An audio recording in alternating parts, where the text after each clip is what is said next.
नमस्कार जय जगन्नाथ चामिली ओझा आज भिडियोटी बनइबार कारण किछि दिन हम मो additional chief secretary and principal secretary को एक चिठी लिखी मो जो केस होता गत मास 11/6/2026 मसीहा जो पुलिस मते निर्मम भाव में माड़ मारी विडों मिछ केस रे जो मते जेल को पठे दि जाता विरुद्ध में जदि आईआईसी और विडों एगेस्ट दृढ़ कार्यानुष्ठान नि न जाए ताहले मो 13 तारिख रे लोयर पीएमजी रे आमरण अनशन रे बसबी।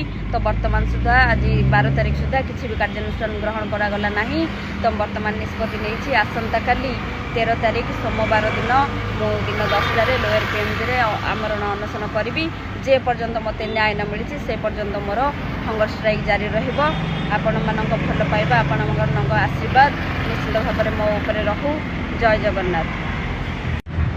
नमस्कार जय जगन्नाथ चामिली ओझा आज भिडियोटी बनइबार कारण किछि दिन हम मो additional chief secretary and principal secretary को एक चिठी लिखी मो जो केस होता गत मास 11/6/2026 मसीहा जो पुलिस मते निर्मम भाव में माड़ मारी विडों मिछ केस रे जो मते जेल को पठे दि जाता विरुद्ध में जदि आईआईसी और विडों एगेस्ट दृढ़ कार्यानुष्ठान नि न जाए ताहले मो 13 तारिख रे लोयर पीएमजी रे आमरण अनशन रे बसबी।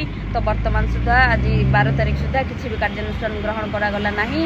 तो वर्तमान निष्पत्ति नहीं आसंता काली 13 तारिख सोमवार दिन मो दिन 10टार लोयर पीएमजी रे आमरण अनशन करी जे पर्यंत मते न्याय न मिली से पर्यंत मोर हंगर स्ट्राइक जारी रहिबो।